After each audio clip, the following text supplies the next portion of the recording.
2015, c'était pas gagné, parce que m'appelant Sclérène la conteuse, j'étais mis en breton. Quand je suis arrivée là-bas, sur la liste, il y avait marqué Sclérène breton. Mon papy parlait breton normalement, parce que c'était sa première langue, mais pas moi.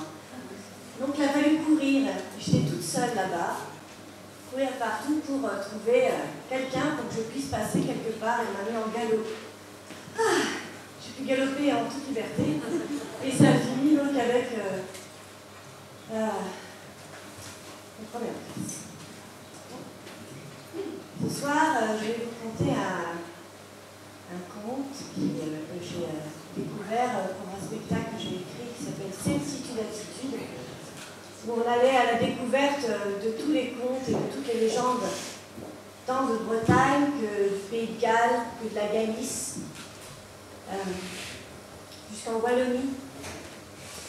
Et voilà, c'est un petit conte qui me vient ce soir pour vous refroidir du conte drôle, et vous allez comprendre pourquoi très rapidement.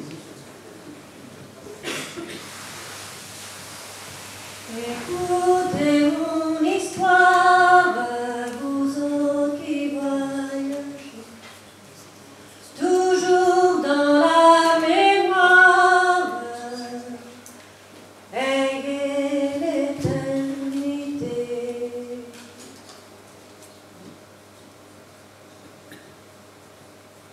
Mon grand-père était un petit gars de Plodrin, et il habitait une grande ferme, c'était une famille nombreuse. Il était l'aîné et il était beau gosse.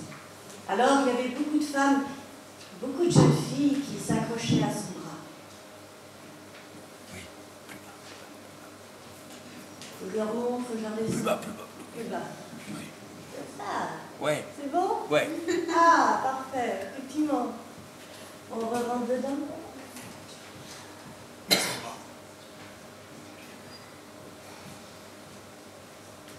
Le petit Louis Lemoine avait toujours une jeune fille à sa droite et une jeune fille à sa gauche. Et ce soir-là, ils étaient en train de se promener, tous les trois, le long du cimetière. Ils s'étaient arrêtés, s'étaient penchés, avaient pris un bout de bois et tac, tac, tac, tac, tac, tac, tac, tac, tac, tac. Eh oui, le long de la grande grille du cimetière. Tac, tac, tac, tac, tac, tac, tac. Ah, en face de lui, Virginie Le Kernec. Elle l'aimait en secret depuis bien longtemps, mais elle n'osait pas lui dire parce que pour épouser le Gallois, il fallait avoir de l'argent, sinon le père il disait non.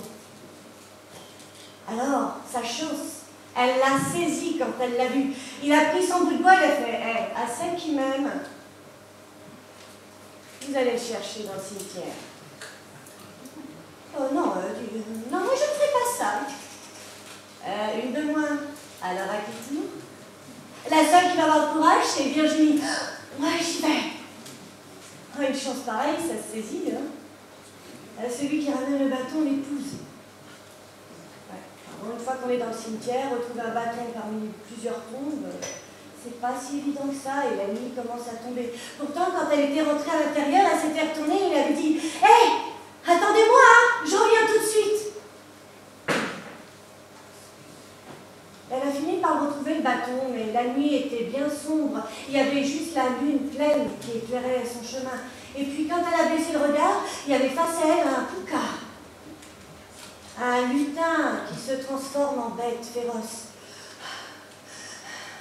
Elle a lâché le bâton, elle est partie à reculons et puis court. Ses pas l'ont conduit jusqu'à la grande porte d'entrée, mais le pouca était déjà là. Elle s'est retournée, elle s'est souvenue, oui, il y avait cette petite porte à la dérobée. Elle l'a vu quand elle cherchait le bâton. Elle a couru, paf, il était encore là, derrière une tombe, une deuxième, une troisième.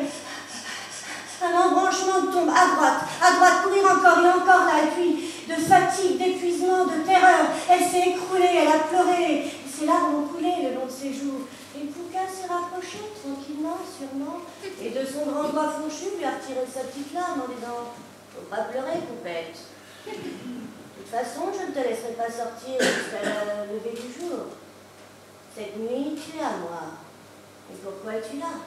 Pourquoi es-tu là, un soir de pleine lune? Tu sais bien que les cohésans n'aiment pas que les gens traînent le soir.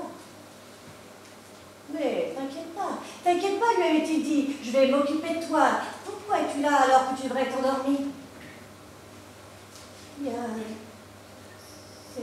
j'aime. Le petit galonouel, le bâton, il a été mauvais avec toi. Oh. Alors le Pouka lui a dit, eh bien, fais-moi monter sur ton dos et conduis-moi jusqu'à ce garçon, tu vas voir, je vais m'en occuper, plus jamais de ferai de mal. Et monté sur son dos, il était un peu lourd, il glissait, alors quand il remontait, il râlait. Remonte-moi, remonte-moi. Oui, tout de suite, elle le remontait et elle marchait, elle tremblait, mais quand ils sont arrivés devant la grande chaumière, devant la grande ferme, il lui a dit, prends ma main. Et elle a pris sa main, mais là sur la poignée, elle a mis sur la poignée, la porte s'est ouverte. Dans la maisonnée, tout le monde dormait. Conduis-moi près du feu, allume-le, allume les chandelles. Et la petite Lécanec, elle a posé le Pouka, elle a allumé le feu, elle a allumé les chandelles. Passe-moi le pot, là. Et elle a pris le pot, va chercher la farine. Là, dans le coffre, au pied du lit des parents. Étrangement, personne ne s'est réveillé quand la lourde porte du coffre est retombée. Mais le petit pot était plein de farine. Conduis-moi à lui maintenant. Mets-moi sur ton dos. Elle a pris le Pouka, l'a remis sur son dos, elle est montée à l'étage, elle est arrivée dans la grande chambre, où le galonouel dormait avec tous ses frères. Il était tellement beau. Pose-moi près de lui. Elle l'a posé près de lui. Et le Pouka, il a sorti son grand couteau. Il lui a tendu l'écuelle, pleine de farine, il a attrapé la tête et il a tranché la gorge. Vous avez l'image, je suis une bonne conteuse. Et puis il a pris l'écuelle, il l'a mise bien en dessous du cou de la victime, jusqu'à ce qu'il n'y ait plus une seule goutte de sang.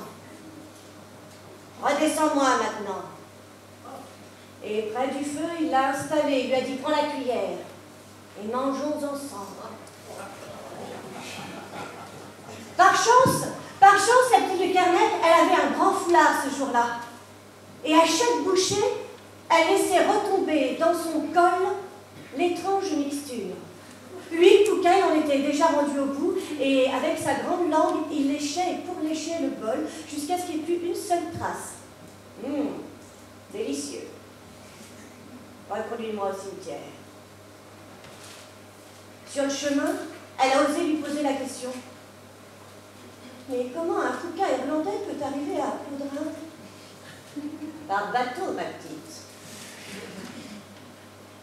Et elle l'a déposé. Il lui a dit, dis donc, tu as été bonne ce soir. À aucun moment tu m'as dit non. Tu as bien fait. Et bien sûr qu'elle avait bien fait parce que sinon il aurait tranché la tête.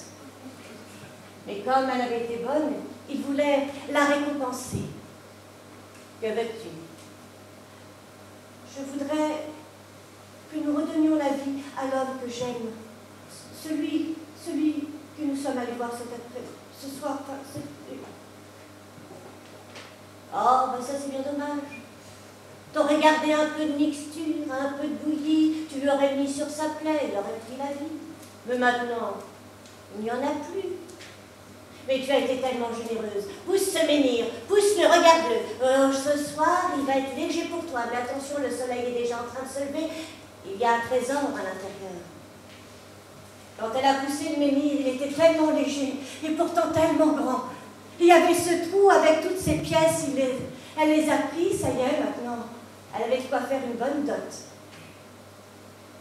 Elle est partie du cimetière. Et cours, avec le lever du soleil, la levée de l'espoir. Elle est arrivée dans la famille, tout le monde pleurait, ça hurlait. Mais elle avait le cœur en joie. Elle a pris son col. Il y avait encore de la bouillie à l'intérieur. Elle a pris les parents de côté. Si je ressuscite votre fils, que me donneriez-vous? Bien évidemment, ils ont tout promis. Elle est montée dans la chambre.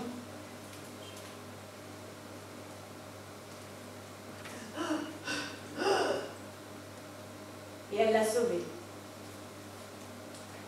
Ils se sont mariés. Ils se sont aimés. Et contrairement à la chanson que je vais vous chanter en conclusion, je peux vous dire que dans cette famille-là, c'était la petite Lécanec qui tenait la gueule. Simple. Il lui suffisait de dire « Souviens-toi du Pouka. Souviens-toi du Pouka. » Des jeunes mariés déjà, des jeunes mariés gays.